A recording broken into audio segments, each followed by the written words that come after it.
Olá, olá, eu sou José Medrado, estamos começando o nosso programa Visão Social. Eita, quase não sai Visão Social. É um prazer, é uma alegria, uma honra ter a sua companhia. Muito obrigado por você estar aqui nos acompanhando, não só a mim, mas a nossa, deixa eu ajustar aqui essa perna aqui, mas a nossa TV Mundo Maior, que você certamente já nos auxilia e pode nos auxiliar um pouquinho mais, sendo um apoiador do sócio do clube, a Rádio Boa Nova. A Rádio Boa Nova e a TV Mundo Maior mudaram a vida de tanta gente. Você avalia isso, né? Então, faça parte desse clube e nos ajude. Você pode, inclusive, buscar mais informações pelo www.feal, F-E-A-L, vocês falam E, né? F-E-A-L, feal.colabore.org, ok? E faça o Pix aí, rapidinho. O DDD é o 11 e o telefone 972610272. 972610272. Muitíssimo bem. Meus amigos, a gente fala muito, não é? De inversões de valores, que as coisas estão ficando assim, assado, sei lá. E a gente se questiona o seguinte: sim, inversões de valores, mas nós estamos concordando com essas inversões porque estamos aderindo às agressões verbais, não apenas queremos contrapor uma ideia ou contraditá-la, queremos agredir uma ideia diferente da nossa. Então somos nós. Vocês não acham, não? Somos nós que estamos gerando esta inversão de valores. Eu fico vendo esse vereador, ele, deputado, né? O Arthur Duval, que foi para a Ucrânia. Então, quer dizer, a pessoa acontece ali nas redes sociais, então não tem assim projeto nenhum de nada, aí se lança a candidato a deputado, a vereador, aí são eleitos. E quem é que faz isto? Somos nós. Somos nós. Qual a relevância de A, de B, de C, de D? Ah, Medrado, você que não vê, mas há. Então mostre. Mostre essa relevância. Então, nós é que alimentamos essa corrente em cima daquilo que nós falamos teoricamente que está em inversão de valor. Então pense nisto. Inversão de valor, mas nós estamos concordando. Se não for eu, vai ser outro. Pense bem nisto. Tá bom? Nós vamos aqui responder as suas perguntas. O nosso WhatsApp para elas é o 71. O telefone é o 99915167. 99915167. Marlene Silva de Aracaju, Sergipe. Por que tanta angústia? Remédios ajudam e não resolvem. É dor no espírito, no corpo, que parece nem ser eu. Marlene, você está combatendo efeitos. E quais são essas causas? Você está buscando a fonte disto? Olha, só vai cessar ou só vão cessar os efeitos se você for na causa. Você encontra uma infiltração na parede, aí você fica pintando. Vai resolver nada. Você tem que buscar a causa daquela infiltração. Assim é conosco. Então, qual é a causa disto em você? Como é que eu vou descobrir, Medrado? Vá buscar um profissional sério. um profissional sério. O que mais está surgindo no nosso movimento espírita são coaches, terapeutas aí, ó, em borbotões. Há os sérios, mas olha, a gente tem que, me desculpe, a gente tem que ter muito cuidado com isso. É a nossa cabeça, né? Então, é muito importante isso. Eu me lembro que eu, conversando com um aqui, eu tô falando espírita, viu?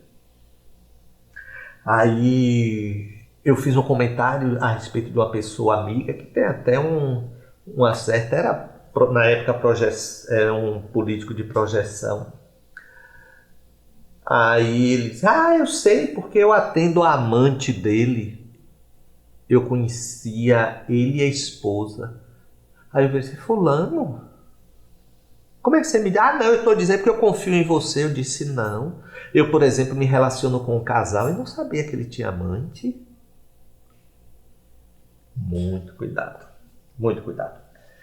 Lícia Maria de Teresina, Piauí, precisamos mesmo passar por tanto sofrimento? Pagar tudo do passado de uma vez? Alguma esperança de dias mais calmos? Ô Lícia, e quem garante que você, que estamos passando tudo de uma vez, e não somos obrigados a passar por nada, fazemos a escolha, a opção.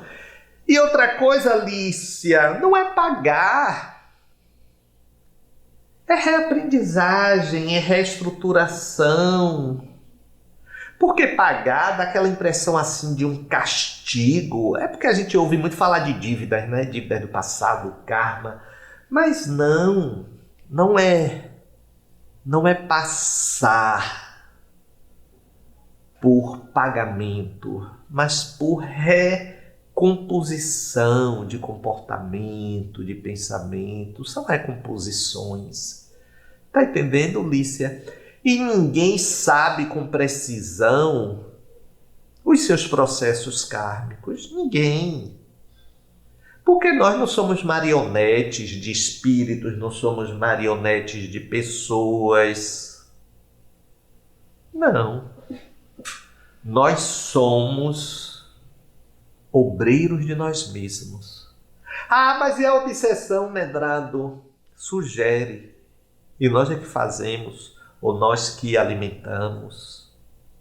O livre-arbítrio, ele é absoluto. Então, Lícia, não estamos pagando tudo, não. E podemos renegociar essa dívida. Você pode estar passando por um processo, uma dificuldade com alguém, você, não, olha, eu não quero mais, eu vou me afastar, eu vou isso, pronto.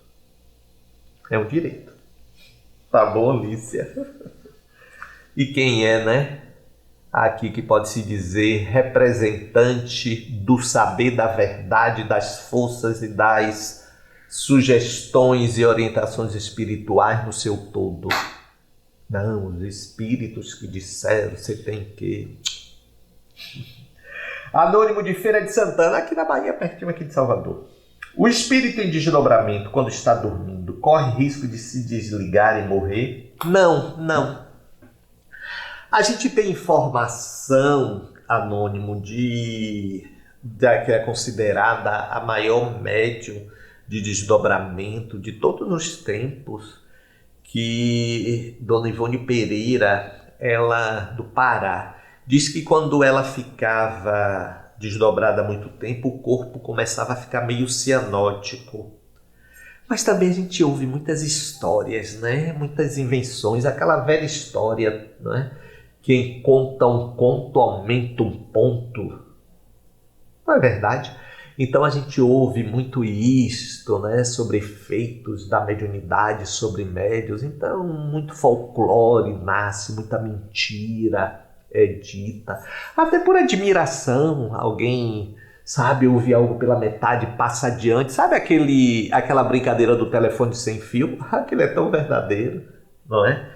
Então não, porque o chamado cordão prateado, quem deu esse nome inclusive, eu acho que foi Shirley MacLaine, atriz de Hollywood, que ela tinha desdobramentos muito, muito evidentes. Então ela deu esse nome. Então o cordão fluídico, não é? Ele não se rompe, não. Quando você está, não é, dormindo, alguém chega, você toma aquele susto, né? Você volta de vez, para reassumir o corpo. Então não tem esse risco lá. Um abraço. Jane Cleide Monte é de Guarulhos, São Paulo. Tenho quase o mesmo sonho toda noite. Não é ruim, mas me intriga. Sonho com minha mãe que partiu há 9 anos e ela me fala do amor que sente por mim e minhas irmãs. Era um ser humano bom e quando estava entre nós não falava de amor. Ô Jane, você no final me trinchou toda a história. A gente fala destrinchou, né? Mas é equivocado. Trinchou. Você me trinchou toda a história. Olha, ela me fala de amor que sente por mim. Aí você diz, em vida não falava de amor. Então é uma necessidade sua de ouvir isto. Uma necessidade sua. Ouviu aí a formação de uma carência sua. Nesse particular, você queria ter ouvido de sua mãe isto, mas ninguém dá o que não tem. Será que ela ouviu isso de alguém? Certamente não. Tá entendendo, Jane? Então a questão é essa, olha, já foi, não foi uma pessoa boa, tinha as limitações dela, vamos entender os nossos pais como espíritos falíveis, humanos, e não super-heróis, tá bom? Um abraço para você. Olha, eu fiz aqui numa terça-feira tipo um podcast, vou fazer isso toda terceira terça do mês, com os colaboradores. Partir de um tema e depois abrir assim para discussão. E Rafael coletou aí umas imagens do aborto é crime ou não? Tema polêmico, mas é por isso que é bom conversarmos. Veja aí, eu volto para me despedir. Eu vou contar a vocês um caso de uma menina que me procurou aqui no centro. Já contei a vocês vão lembrar, mas é bem simbólico nessas questões. 17 anos, estava grávida. E ela disse que estava pensando em aborto. Aí eu virei assim, por que você está com medo dos seus pais? Ela disse que morava com os pais.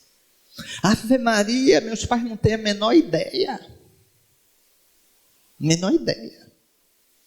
Eu disse, o que é? O pai da criança, ele não quer assumir a responsabilidade?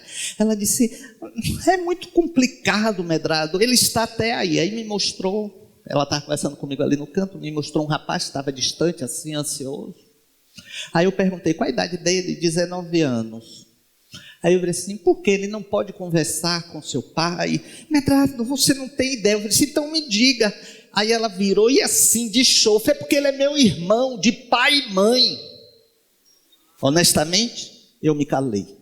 Eu ia dizer o que a essa menina de 17 anos? Não disse a ela. Depois eu até falei com o Frei Carlos, eu virei esse Frei Carlos. Poxa, eu fui omisso ali. Ele, não, você foi empático. Não disse a ela, faça, não faça. Mas, gente, honestamente, eu ia dizer o quê? Além das possibilidades de problemas de toda a natureza. Não sei se ela teve, não sei, não voltou mais. Talvez por isso.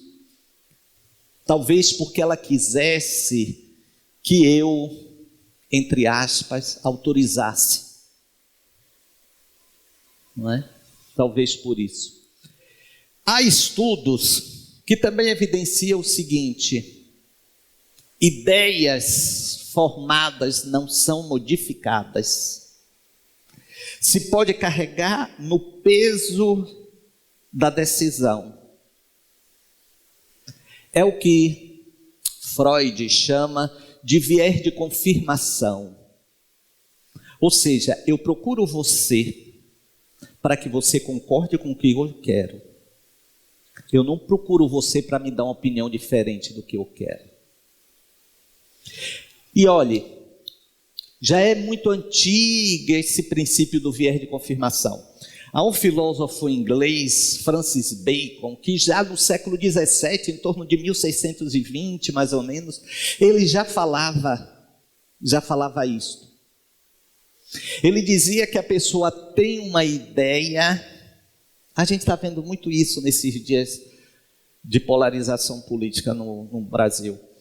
A pessoa tem uma ideia e em torno dela, ou ela vai em torno de quem tem algo semelhante, e a partir dali gravita em torno dos mesmos conceitos, dos mesmos princípios, das mesmas opiniões. Então esse viés de confirmação é o que todo mundo faz. Eu sempre digo o seguinte: quem diz que está buscando um conselho, não está buscando conselho, ninguém quer conselho. As pessoas querem estímulo para o que elas querem fazer. Não querem conselho. E se no momento que ela colocar a situação dela e você for contra, ela vai tentar fazer seu convencimento. É assim. Então, já lá desde 1620, Francis Bacon já falava isso. Ninguém quer conselho. Ninguém quer ser contrariado no que pensa. E é por isto que vocês vivem brigando com seus filhos, com suas esposas, com seus maridos. Exatamente. Porque eles contrariam o seu querer. Eles contrariam a sua vontade. E você não quer ser contrariado nem contrariada. É na natureza humana. Boa noite. Boa noite. Meu nome é Adenilson. Uma decisão, principalmente para a mulher, é difícil em abortar ou não abortar, porque é ela que vai carregar o bebê no ventre. É muito fácil para o homem, talvez, até induzir ao aborto ou não. Mas aí outra coisa, qual é esse parâmetro? É um parâmetro religioso? Um parâmetro legal? Independente da decisão que a mulher tomar em abortar ou não abortar, não vai ficar sempre o sentimento de culpa, porque é como uma brecha na lei. Se a lei permite, mas se a pessoa tiver uma consciência religiosa muito forte, ela até que vai aceitar abortar, mas e a consciência, o sentimento de culpa não vai acompanhá-la durante parte da própria vida? Como decidir isso? Eu sei que é uma decisão extremamente difícil, principalmente por causa das questões religiosas que envolvem a culpa. Perfeito. E olhe, os homens ainda fazem pior, porque eles fazem assim: o que você decidir, eu apoio. É sempre esse o discurso: o que você decidir, eu apoio. Então continua a responsabilidade. Você sabe que as grandes estruturas jurídicas, não só do Brasil, do mundo inteiro, se baseiam nos princípios religiosos. A teocracia era uma forma de governo. Vocês que os monarcas eram ungidos pelo divino, não é? Então, em algumas religiões, eles eram o próprio Deus encarnado, como no Egito. Não é? Os faraós eram os deuses encarnados. Então, a partir daí, esse conceito de que a religião se estabelece como uma bússola foi se formando e foi arraigando e foi se fortalecendo. Do Afeganistão, e as mulheres já estavam dirigindo, só andava com véu, estão voltando a usar burca por lei da religião. Então a religião sempre foi muito forte nesses países, principalmente aqui na América colonizada, não é? Oi, medrado, boa noite. Você falou aí, né, que a maioria das mulheres que fazem um aborto geralmente se arrependem, se sentem culpadas. Mestre, eu vou te dizer, com toda sinceridade, eu fiz um aborto, eu não me arrependo e não me sinto culpada por isso. Talvez, se eu tivesse o conhecimento espiritual que eu tenho hoje, eu não tivesse feito.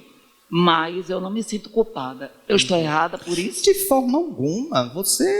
Quem é que pode se arvorar, ser juiz, promotor ou carrasco de quem quer que seja, Maria? É aquela velha história. Cada um traz em si, não é? As suas alegrias, tristezas, as suas dores e conflitos. Então, olha, não julgueis, porque com a mesma medida que julgardes, sereis julgados. E não é uma questão nem religiosa, eu digo que é exatamente isso. Eu sempre falo, Mariusa, eu digo a alguém assim, olha, para você saber como eu vivo, ou o que é que eu fiz da minha vida, você tem que calçar as sandálias que eu calcei, percorrer a estrada que eu percorri e chegar onde eu cheguei. Então, se você não fizer isso, você não tem como avaliar nada. E eu fico feliz em saber que você não traz isso como culpa, porque a culpa corrói não e trago. É acidulante. Não trago. Tá bom? Pois é, criei isso aí, vamos ver o que é que vai dar, né? Nós vamos trazer sempre esses assuntos, porque fica assim aquela coisa, eu não posso falar isso, tocar nesse assunto, assuntos que se tornam tabus, não é fato? Então a gente tem que quebrar essa resistência, não é? Ô Fernando, eu pensei até responder sua pergunta, Fernando Santana de Brasília, mas ela é uma pergunta que merece muitas considerações, não é? Marcela Corrêa, aqui de Guarulhos, ela disse o seguinte: é triste ver que a morte do outro agora é tão normal. Os jornais da TV falam tanto e quem assiste nem se toca. Essa humanidade melhor? Marcela, eu sempre disse que nós não íamos sair melhores da pandemia, que pandemia não tem nada a ver com Deus, com o sopro de Deus, nada disto. Mas olhe, você fala, essa humanidade melhor, sob que aspecto? De solidariedade? Tem organismos internacionais, você vê Médicos Sem Fronteiras, você vê de auxílio a crianças, de aqueles que são exilados, mas tem um nome, esqueci. Observe, que movimentação enorme. Então sim, está melhor. Agora, é claro que nós temos sim a realidade que ser humano nunca foi santinho e ainda continua muito hipócrita. Esse é fato. Tá bom? Olha, Rafael disse que acabou, eu vou embora. Até a próxima, fique em paz. Queira bem, não custa nada, só vai fazer bem seu coração, que não vai ficar pesado. Tchau, tchau.